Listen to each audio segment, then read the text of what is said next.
dear students. So in this video, you're gonna learn about how to do or how to make a modular art. Now, I will be your coach for today. So ito yung mga iba't ibang uri ng modular art. Magsimula tayo sa basic. Square grid. Okay? Meron tayong apat na quadrants dito. Okay? Gagawa kayo ng apat na quadrants. And then you will divide it by 4. Yan. Hati-hatiin nyo yung bawat quadrant ng apat. Also, hati-hatiin nyo rin sa taas ng apat. Also, dito rin, hati-hatiin nyo ng apat. Ngayon, pag meron na yon, burahin nyo yung mga sobra and lalagyan nyo ng legend.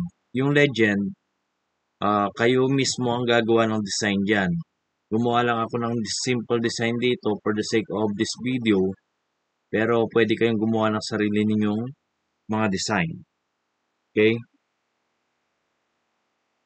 So, next, we have 0. Okay, we have 0, 1, 2, 3. Also, 1, 2, 3, 0, 2, 3, 0, 1, and we have 3, 0, 1, 2. Lalagyan nyo yan. Okay? So, nakita ninyo siguro yung pattern niya. Ngayon, dito naman, itong part na ito, pupunta dito. Yan.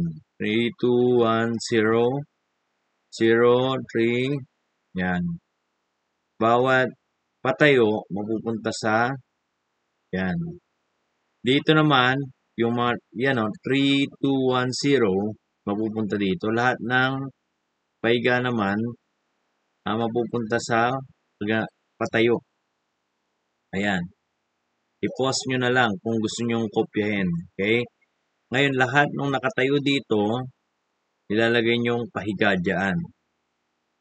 Oh. Kopyahin nyo na lang yung mga numberings para hindi nyo kalimutan at pag-aralan yung pattern. Ngayon, pag meron na tayong 0, 1, 2, 3 and other numbers there, yan, pwede nyo nang lagyan lahat ng 0. Dito sa first quadrant, yung unang square natin, lalagyan ninyo ng kung anong design ang nilagay nyo dyan. So, lahat ng 0, lalagyan nyo ng ganyan. Lahat ng 1, lalagyan nyo ng kung anong design ang nilagay ninyo. Lahat ng 1, lahat ng 2, and lahat ng 3. Ngayon, in this quadrant naman, iikot siya ng 90 degrees. So, yung pink dito, mapupunta dito. Kasi iikot siya ng 90 degrees clockwise. Ganyan o. Oh. Okay? Yeah. So, lahat ng 0, lalagyan nyo ng ganyang design. Lahat ng 1, lahat ng 2, and lahat ng 3. Okay? Square grid design ito, so walang pagkakaiba-iba sa sukat. Next. Iikot uli siya ng ganyan, no? Iikot uli siya ng another 90 degrees clockwise. Ayan, o. 1. Lahat ng 0, lalagyan mo ng ganyan. Lahat ng 1, lahat ng 2, lahat ng 3. Okay, next. Dito naman tayo. Iikot uli siya ng 90 degrees. So, umikot silang lahat. So, lahat ng 0, lalagyan mo niyan. Lahat ng 1, lahat ng 2, and lahat ng 3. Ayan. So, nabuo na natin yung square grid design. Square grid design. Ayan. Sarili yung design yan. Hindi porke yan ang nilagay ko diyan na mga design sa legend, yan ang gagayahin ninyo.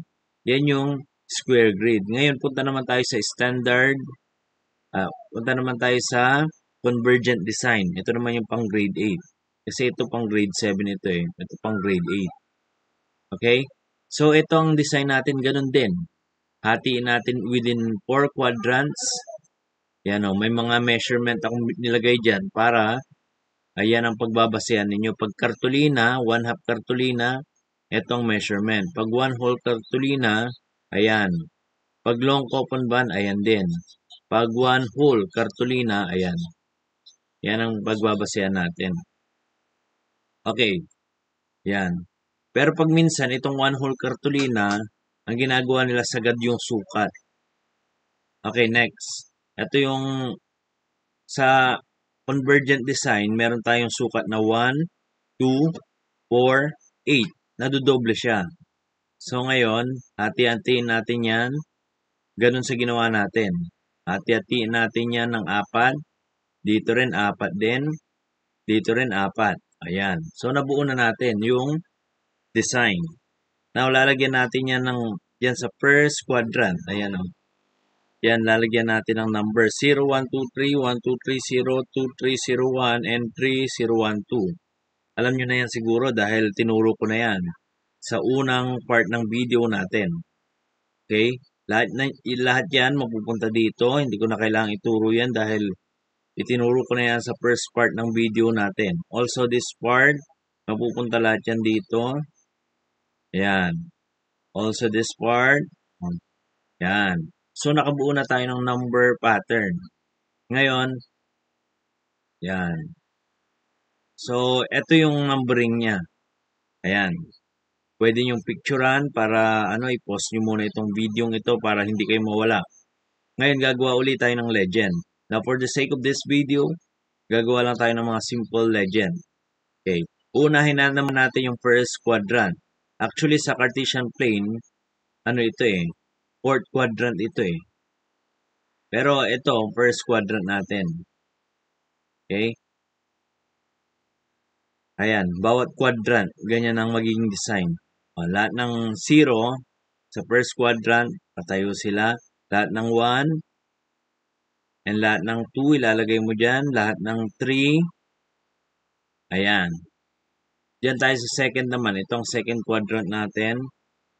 Lahat ng 0, lalagyan mo ng ganyan. Lahat ng 1, lahat ng 2, at lahat ng 3. Okay.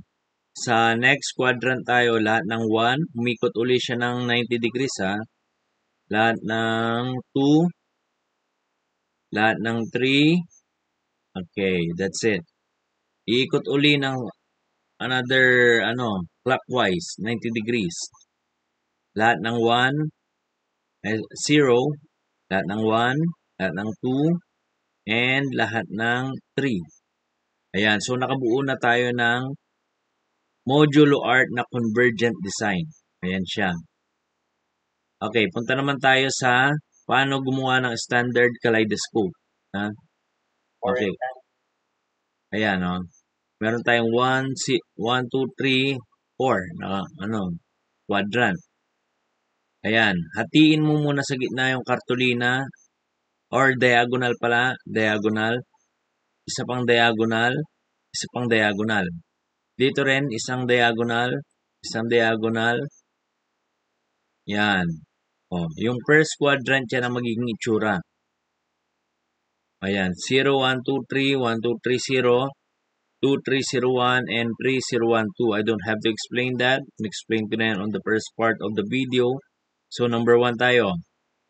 Ito na ang mga numbering for the standard kaleidoscope. Pwede mong picturean or i-pause mo na itong video ito at kopyahin para hindi ka mawala.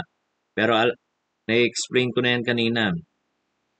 So, gagawa na tayo ng legend natin. For the sake of this video, I will be using simple designs. Pero sarili nyong design ang gagawin nyo dito. So, lahat ng 0, ilalagay mo dyan. Very simple. Lahat ng 1, ilalagay mo dyan. Lahat ng 2, ayan. At lahat ng 3, ayan. So, yung first, quadrant natin, ayan ang design niya. Next, ayan. Next, and next. So, ayan ang magiging itsura ng ating standard kaleidoscope. Umiikot siya ng 90 degrees clockwise. At ganyan ang magiging itsura. Parang lumalaki siya. Next, we'll go to circular kaleidoscope. Circular kaleidoscope naman, ganyan ang numbering niya. Alam nyo na yan. Yung 0, 1, 2, 3. I don't have to explain that. Dahil on the first part, in-explain ko na yan. Pwede nyo na lang na i-review. Okay, so una sa standard or circular kaleidoscope, gagawa tayo ng bilog, another bilog dyan, another circle dyan, tatlo. ang sukat nito pare-parehas. Kaya kung ano yung sukat mo dito, pare-parehas. Depende na yan sa'yo. Kahit na anong gamitin mong pagsulatan, kahit kartulina, 1 whole, 1 half, or kahit na coupon band. Okay, so hatiin mo yan sa ulit, tatlong circle yan na pare-pareho ang sukat, and then hatiin mo dito, hatiin mo dyan, at lagyan mo ng ganyan. Okay, so kung bibilangin mo yan lahat, bilangin natin 1, 2, 3, 4, 5, 6, 7, 8. 8 dito sa taas, 8 sa baba, total of 16. Okay? So, lalagyan mo yan ng numberings, 0, 1, 2, 3. Alam nyo na yung numberings na yan. Kasi hindi kayo makaka-proceed dito sa circular kaleidoscope kung hindi ninyo napag-aralan yung square grid at saka convergent. Pati yung ayan, hindi ko na-explain yan. Basta picturean nyo na lang, i-post nyo na lang itong video ito. Ayan, that is the numbering na dapat ninyong sundan. Ngayon, ang numbering na yan, manipis lang pagsulat ninyo kasi papalitan nyo ng design eh. Let's go to the first quadrant. Yan, ayan yung first quadrant natin. Okay, meron tayong medyo complicated design ngayon. For the sake of, naman to, advanced modulo art. 0, 1, 2, 3. Meron tayo dyang design. So, lahat ng 0, lalagay mo dyan. Lahat ng 1, lahat ng 2, and lahat ng 3. Ganyan ang magiging design niya. Okay? 1 or 0, 0, 0, 0. 1, 1, 1, 1. 2, 2, 2, 2. 3, 3, 3, 3. Ayan. So, nakita nyo Ngayon, iikot na naman siya ng 90 degrees clockwise. Ayan. Lahat ng 1, 2, 3, and 0, 1, 2, 3. Iikot na naman. That is 0, 1, 2, and 3. Ikot na naman siya another 90 degrees clockwise. 0, 1, 2, and 3. So, that's it. Nagawa na natin yung circular kaleidoscope. So, depende yan sa inyo kung ano yung design na gusto ninyo. Pero kung gagayahin ninyo yan, pwede rin naman. Okay, so, that ends our video. Napag-aralan na natin ang square grid, napag-aralan na natin ang circular kaleidoscope, ang standard kaleidoscope, at circular kaleidoscope. Okay, so I hope you learned something from this video. If you want more videos like this, don't forget to click the subscribe button at yung notification bell sa baba ng ating video para lagi kayong updated sa aking mga latest uploads sa aking channel. So that's all for now, and as always, have a nice day, everyone.